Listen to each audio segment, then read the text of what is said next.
안녕하세요. 오늘 제가 소개해 드릴 책은요. 너는 나에게 상처를 줄 수 없다. 두 번째 이야기입니다. 저자는 베르벨 바르데츠키, 출판사는 걷는 나무입니다. 작가 소개를 먼저 해드릴게요. 베르벨 바르데츠키, 독일의 심리학자이자 베스트셀러 작가. 딱이 맞은 영혼, 너는 나에게 상처를 줄 수 없다의 저자입니다. 이분은요, 상처받은 마음을 전문적으로 치유하는 심리학자로서 34년간 자존감의 상처를 입고 각종 심리장애와 중독증에 시달리는 사람들을 치료해 왔습니다.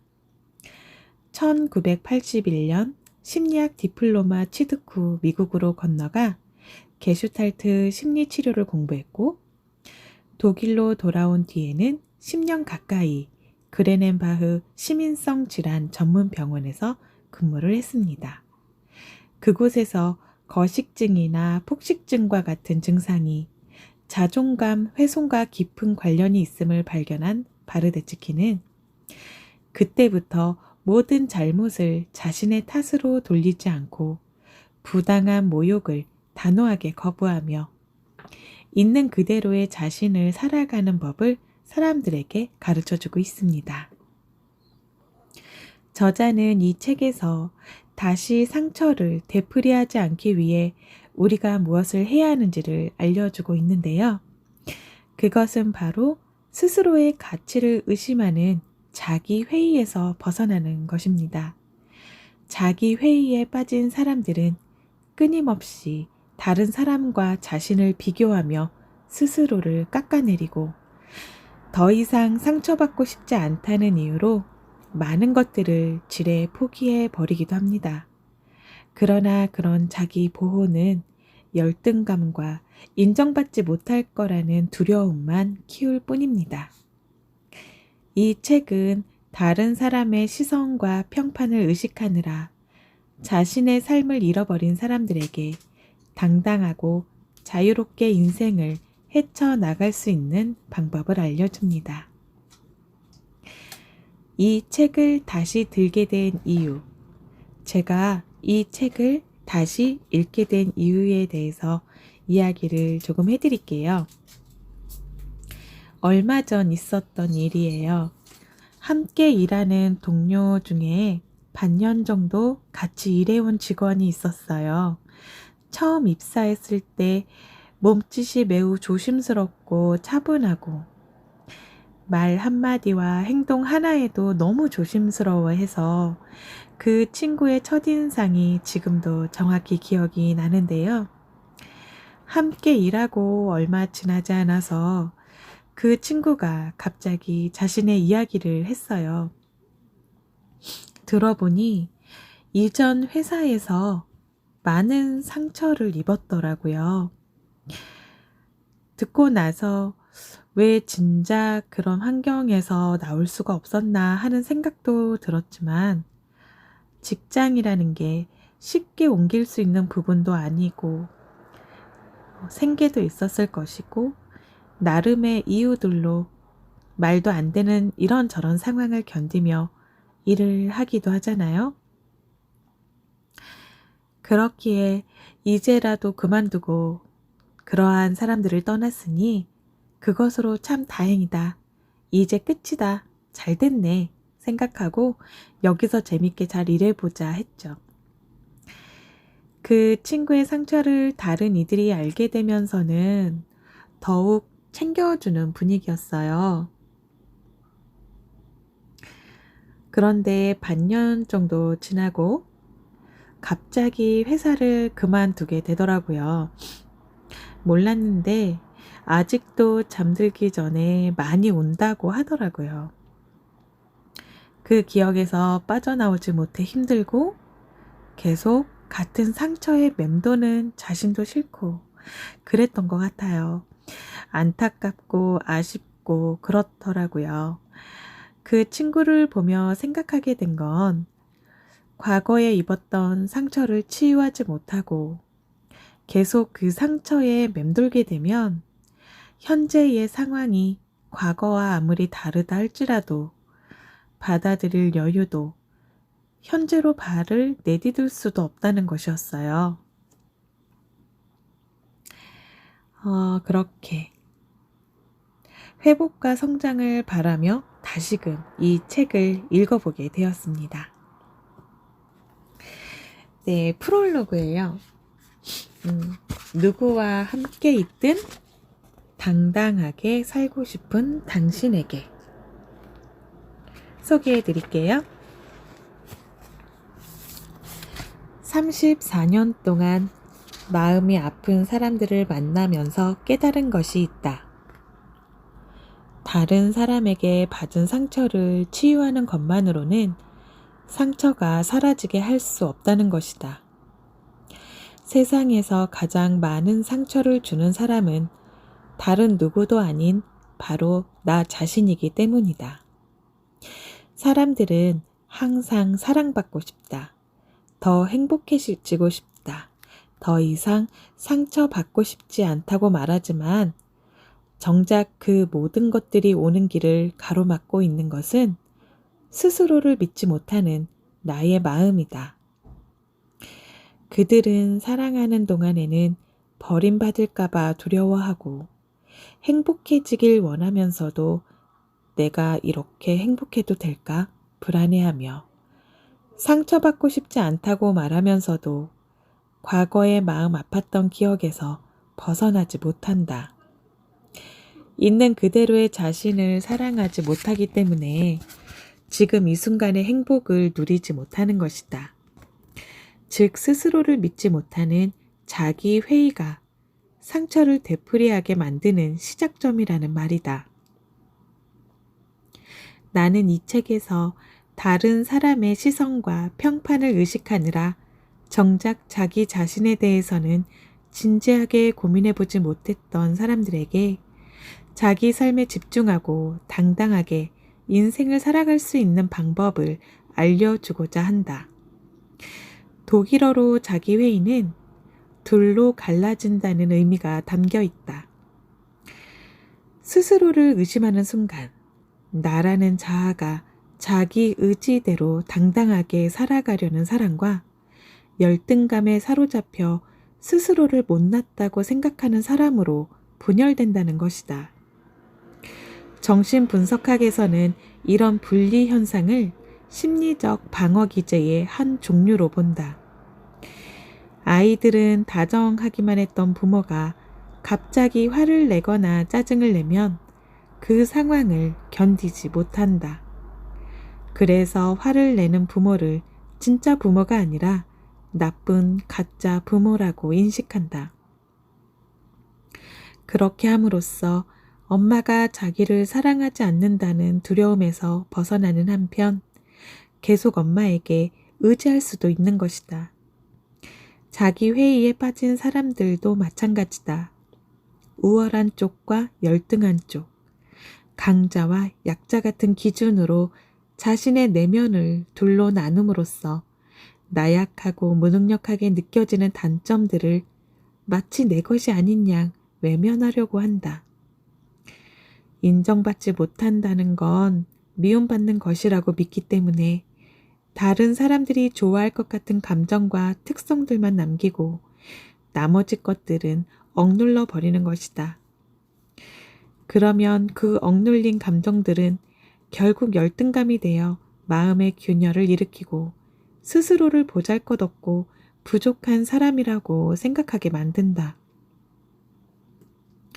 사실 자기 회의는 사람이라면 누구나 갖고 있는 너무나 인간적인 갈등이다. 낯설고 새로운 도전 앞에서 불안감을 느끼고 무엇이 최선인지 결정할 수 없어서 갈팡질팡하는 것은 너무나 당연하지 않은가? 그러나 문제는 자기 회의가 지나간 상처를 헤집어 자신의 능력으로 충분히 감당할 수 있는 일조차 무조건 할 수 없다고 결론을 내린다는 것이다.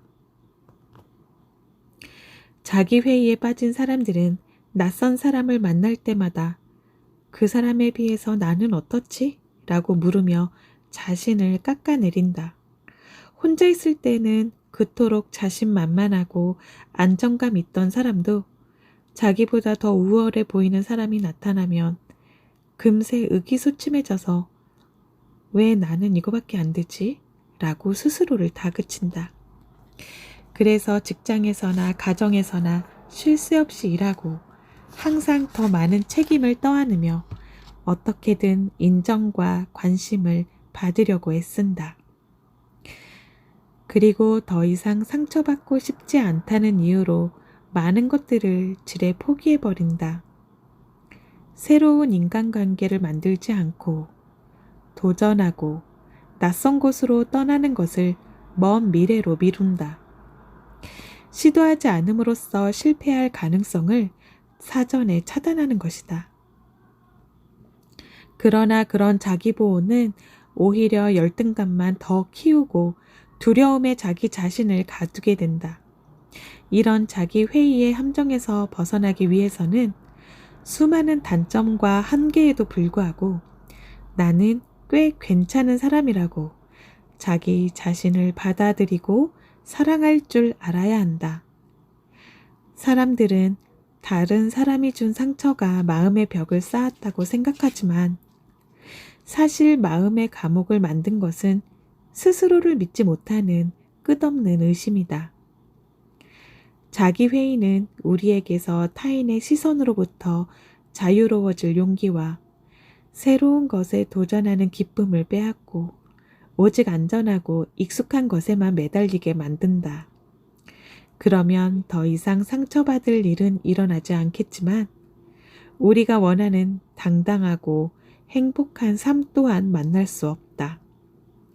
우리는 각자 타고난 운명에 맞서야 한다. 상한 마음을 돌보지 않고 덮어버리면 상처는 점점 커지고 혼자 힘으로는 감당하기 어려울 정도로 곪아버린다. 이 곪은 상처가 또 다른 상처를 끌어들이고 행복해지려고 할 때마다 어두운 그늘을 두리우는 것이다. 근본적으로 내가 무엇을 할 수 있는지 없는지를 알아낼 수 있는 유일한 방법은 자신의 능력이 의심스럽다고 해도 일단 시도해 보는 것이다. 설사 그 시도가 실패로 끝난다 할지라도 우리는 그 과정에서 성장한다. 당신의 마음은 당신이 생각하는 것보다 그렇게 약하지 않다. 그 사실을 의심하지 말길 바란다. 베르벨 바르네츠키. 프롤로그만 읽었을 뿐인데 책 한 권을 읽은 느낌이었어요. 그리고 저는 누군가에 대한 생각으로 이 책을 들게 됐지만 결국은 이 책은 또 저를 향하고 있더라고요. 제가 본문 중 한 부분을 조금 소개해 드릴게요. 굉장히 챕터별로 다 너무 멋지고 희망이 되는 이야기들, 그리고 구체적인 사례와 구체적인 방법들 참 많이 담겨 있는데요. 그 중에 나를 사랑하는 6가지 자아 존중법이라는 챕터가 있어요. 이거를 잠깐 소개를 해드릴게요.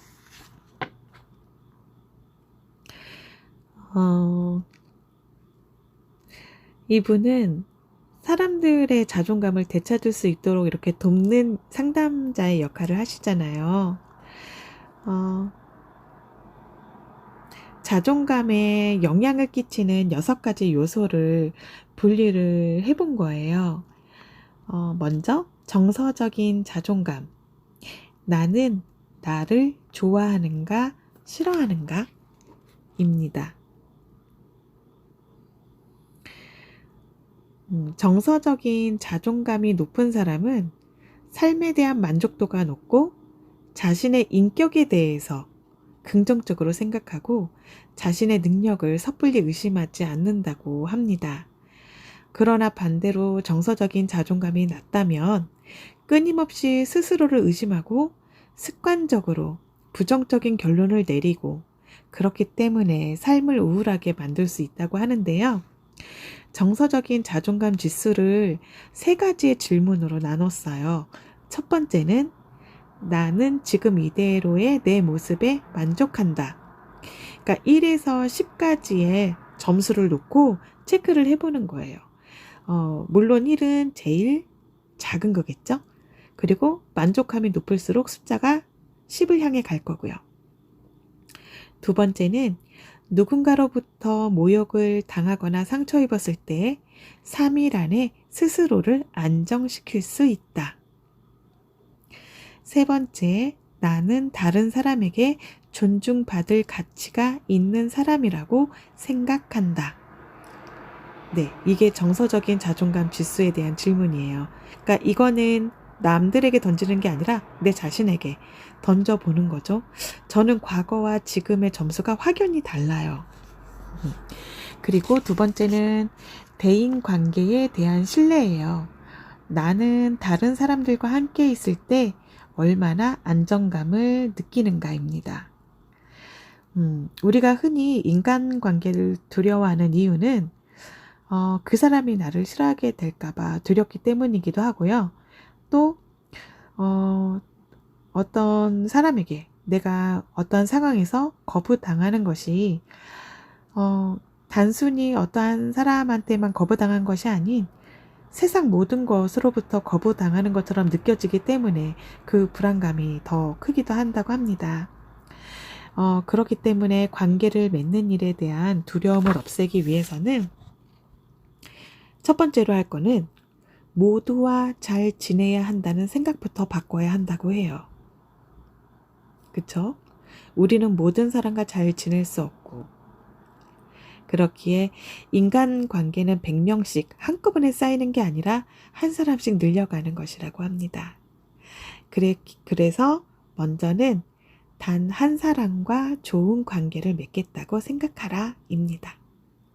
중요한 것은 그 사람에게 무조건 맞추려고 하지 말고 있는 그대로의 자신을 보여주려고 노력해야 한다는 거예요. 그러니까 초점을 바꿔야 한다는 거죠.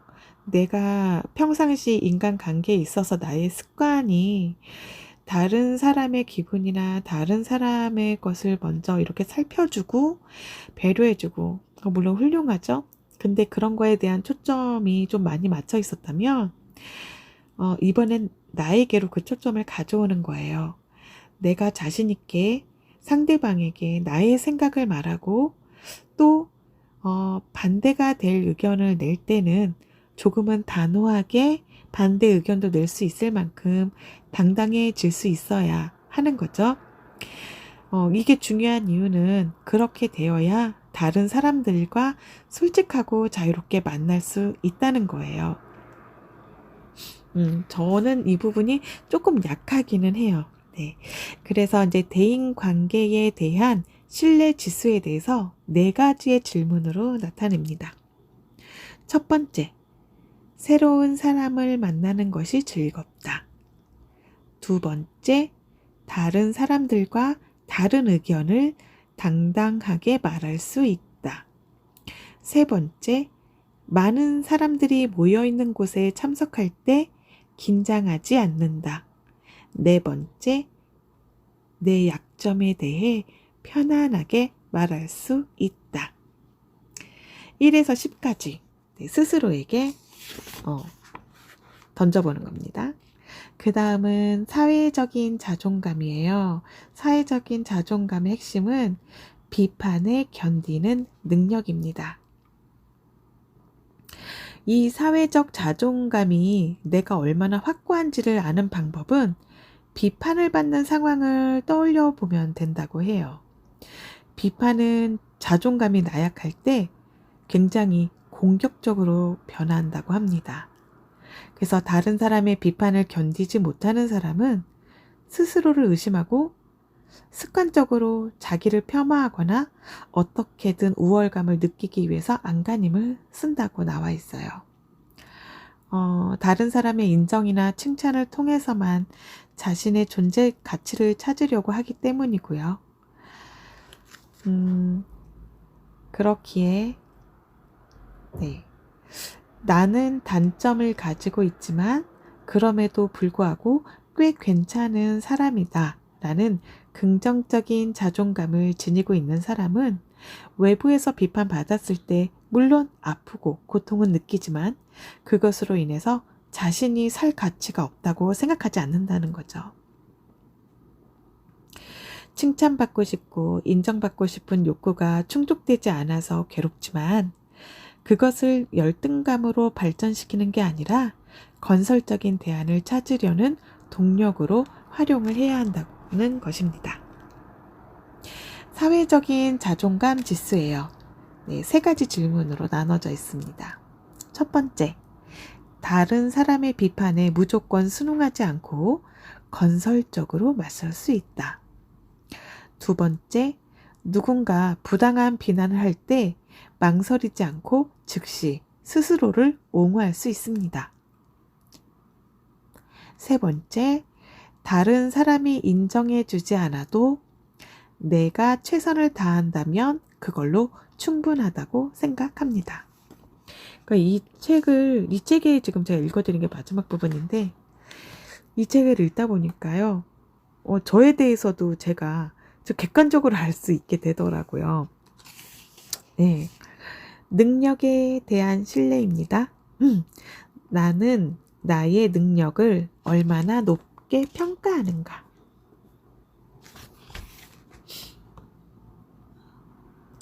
네, 과소평가와 과대평가가 나와 있고요. 네, 적절한 평가를 내리기 위해서는 능력을 제대로 인지하는 것뿐만 아니라 능력의 한계를 존중하는 일도 필요하다. 만약 한계를 인정하지 않고 모든 일을 잘할 수 있다고 생각한다면 스스로를 과대평가하는 함정에 빠질 것이고, 그 한계를 너무 얕게 잡는다면 과소평가하는 함정에 빠질 것이다. 그러므로 능력과 관련된 자신의 가치를 제대로 평가하기 위해서는 자기 스스로 어떤 일까지 해낼 수 있는지 최선을 다해서 노력하되 실수할 수도 있다는 사실을 허용해야 한다. 그러니까 이 부분이 정말 중요한 것 같아요. 내가 내 가치를 제대로 정말 평가를 하려면 생각에서 끝나는 게 아니라 스스로 어떤 일까지 해낼 수 있는지 정말 최선을 다해서 노력을 하되 실수할 수도 있다는 사실을 나는 허용을 해야 한다는 거죠.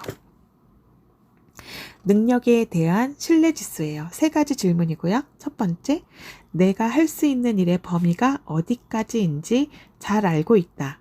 이걸 알려면 방금 전에 말씀드린 해봐야 하는 거예요. 두 번째, 새로운 일을 맡으면 설레고 흥분된다. 세 번째, 실패도 공부라고 생각한다. 1에서 10까지. 네. 그리고 몸에 대한 존중입니다. 네. 몸에 대한 존중은 4가지 질문이에요. 첫 번째, 내 얼굴에 만족한다. 두 번째, 내 키에 만족한다. 세 번째, 내 몸매에 만족한다. 네 번째, 나는 완벽하지는 않지만 매력이 있다고 생각한다. 저는 4번을 키우도록 노력을 하겠습니다. 그리고 건강에 대한 자부심. 자, 이거는요, 건강에 대한 자부심 지수는 3가지 질문으로 되어 있어요. 첫 번째, 나는 나이에 비해 체력이 좋은 편이다. 두 번째, 내 몸은 회복력이 높다. 세 번째, 얼굴에 생기가 넘친다는 말을 자주 듣는다. 네, 연휴가 끝나고 오늘 출근을 했는데 아침에 얼굴을 마주친 동료로부터 왜 이렇게 피곤해 보이냐는 말을 들었어요. 생기가 넘친다는 말을 듣기 위해서 얼굴을 참 어떻게, 관리를 좀 해봐야 되겠습니다. 네, 제가 소개해드릴 부분은 여기까지예요. 네, 여기까지고요. 또 좋은 부분이 있었는데, 네, 마지막으로 한 글귀만 소개를 해드리고 마치겠습니다. 피할 수 없다면 함께 살아가는 법을 배워라. 때로는 상처를 마음에서 깨끗이 씻어내는 게 불가능할 때도 있다. 그럴 때 우리는 상처와 더불어 살아가는 법을 배워야 한다. 과거의 상처가 더 이상 부끄러운 기억이 되지 않도록 만들어 주어야 하는 것이다. 슈테판에게 고블린은 어린 시절 어머니와의 관계를 평화롭게 유지해 주던 도움이 되는 존재였다. 그러나 성인이 된 후에는 있는 그대로의 모습으로 살지 못하게 방해하고 계속 남의 눈치만 보게 만드는 부끄러운 존재일 뿐이다.